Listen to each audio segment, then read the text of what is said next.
Good morning students and welcome again in my educational channel मासिंग tutorials. आज मैं आपको inverse trigonometric function का table समझाने जा रहा हूँ। मीन्स यहाँ पर मैं आपको बताऊंगा कि डिफरेंट इनवर्स ट्रिग्नोमेट्रिक फंक्शन का डोमेन क्या होता है और उसका रेंज क्या होता है। अगर आपको ये टेबल का नॉलेज रहेगा तो आप जो है इनवर्स ट्रिग्नोमेट्रिक फंक्शन से रिलेटेड न्यूमेरिकल को सॉल्व कर सकते हैं इजीली। ठीक है, और ये जो टेबल है वो बहुत ही ज़रूरी जो है, वेरी इंपॉर्टेंट है। किसके लिए? तो principal value of inverse trigonometric find out करने के लिए। जैसा कि आप देख सकते हैं, अगर आपके पास बुक होगा एनसीईआरटी बुक, तो 2.1 एक्सरसाइज जो है उसमें पहला क्वेश्चन ही है कि आप जो है इसका प्रिंसिपल वैल्यू निकालिए। क्वेश्चन देख सकते हैं कि find the principal value of the following function. तो principal value of inverse trigonometric function को निकालने के लिए आपको डोमेन और रेंज के बारे में नॉलेज होना जरूरी है। जैसे कि मैं एक चीज़ समझाता हूँ अभी पहले। तो जैसे आप जानते होंगे कि साइन इनवर्स साइन थीटा में क्या होता है, साइन से साइन, हम लोग कहते हैं कि साइन से साइन इनवर्स से साइन कट गया और थीटा आंसर आ गया। लेकिन यह उसी समय पॉसिबल है जब ये थीटा का वैल्यू -π/2 से लेकर π/2 के बीच में होगा। ठीक है, मीन्स ये थीटा का वैल्यू जो है इसके रेंज में होगा, तभी जो है ये पॉसिबल है। नहीं तो अगर ये थीटा का वैल्यू अगर -π/2 और π/2 के बीच में ना हो तो आप उसको थीटा नहीं लिख सकते। फॉर एग्जांपल साइन इनवर्स अगर यहाँ दिया हुआ है साइन 4π/3 अगर दिया हुआ है, साइन इनवर्स साइन 4π/3, तो इसको आप 4π/3 आंसर इसका नहीं होगा, क्योंकि ये जो आंसर होगा ये रॉन्ग हो जाएगा। ठीक है कि नहीं, ये इसका आंसर नहीं होगा। क्यों नहीं होगा?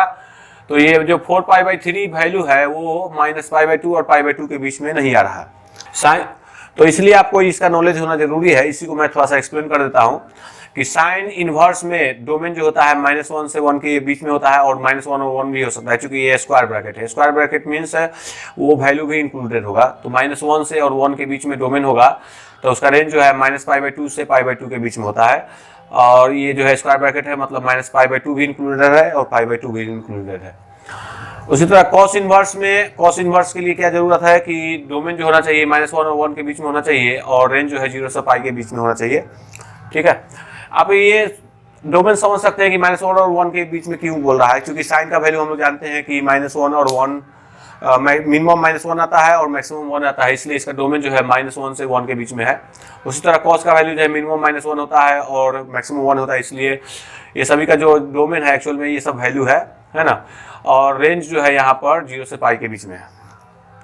tan का वैल्यू हम लोग जानते हैं कि इसका इन्फिनिटी से माइनस इन्फिनिटी से प्लस इन्फिनिटी के बीच में होता है, मतलब कोई भी रियल नंबर हो सकता है, तो इन्फिनिटी को छोड़कर और माइनस इन्फिनिटी को छोड़कर। इसलिए इसका रेंज जो है साइन जैसा होगा, लेकिन यहाँ पर ओपन ब्रैकेट है। ओपन ब्रैकेट का मतलब है कि -π/2 इंक्लूडेड नहीं है और π/2 भी इंक्लूडेड नहीं है इसका रेंज में। ऐसा क्यों है? तो π/2 और -π/2 पर tan का वैल्यू जो है इन्फिनिटी हो जाता है, और इन्फिनिटी कोई नंबर नहीं हुआ है ना, इसलिए -π/2 और π/2 को छोड़कर जो भी इसके अंदर का वैल्यू होगा वो उसका रेंज होगा। कॉसेक जो है चूंकि साइन का उल्टा होता है, तो हम लोग जान गए कि साइन में जब डोमेन -1 और 1 के बीच में है, तो -1 और 1 के बीच में कोई भी नंबर होगा तो वो जो है 1 से छोटा होगा। ठीक है कि नहीं? तो 1 से छोटा होगा, तो इसलिए जब उसका उल्टा करेंगे तो वो 1 से जो है बड़ा नंबर आएगा, और इसलिए इसका जो डोमेन होता है कोई भी नंबर हो सकता है, लेकिन -1 और 1 के बीच को छोड़कर।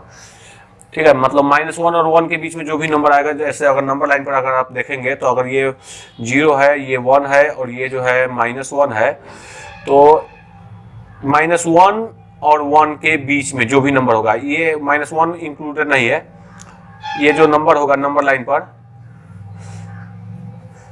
ओपन ब्रैकेट मीन्स कॉसेक का वैल्यू -1 हो सकता है और कॉसेक का वैल्यू 1 हो सकता है, लेकिन -1 और 1 को छोड़कर जो ये जो नंबर आ रहा है इसमें वो सब नहीं होगा डोमेन में। तो रेंज में क्या होगा? जस्ट लाइक साइन होगा, लेकिन यहाँ पर 0 को इंक्लूड नहीं किया गया है, 0 को यहाँ पर रेंज में नहीं आता है। कॉसेक का रेंज जो है 0 नहीं होता। क्यों नहीं 0 होता है? क्योंकि कॉसेक 0 का वैल्यू इन्फिनिटी होता है। ठीक है, उसी तरह सेक का वैल्यू भी जो है कॉस का उल्टा होता है, तो इसको उलट देंगे तो आपको जो है कोई भी रियल नंबर आएगा, लेकिन -1 और 1 के छोड़कर, और इसका जो रेंज होता है 0 से पाई होता है, लेकिन यहाँ पर 0 से पाई जिस तरह कॉस का था उसी टाइप का इसका भी है, लेकिन माइनस कर देंगे किसको, पाई बाई 2 को, क्योंकि कॉस पाई बाई 2 का वैल्यू जो है, सेक पाई बाई 2 का वैल्यू जो है इन्फिनिटी होता है। इसलिए इन्फिनिटी वाला टर्म को हम इसमें यहाँ पर माइनस करते हुए चलेंगे एंगल में, है ना। यहाँ पर tan में इन्फिनिटी जो है पाई बाई 2 पर होता है, इसलिए पाई बाई 2 को इंक्लूडेड नहीं है। यहाँ पर कॉसेक में 0 पर इन्फिनिटी होता है, इसलिए 0 को इंक्लूडेड नहीं रखेंगे। सेक जो है पाई बाई 2 पर जो है इन्फिनिटी होता है, इसलिए पाई बाई 2 को हम लोग इंक्लूड नहीं करेंगे।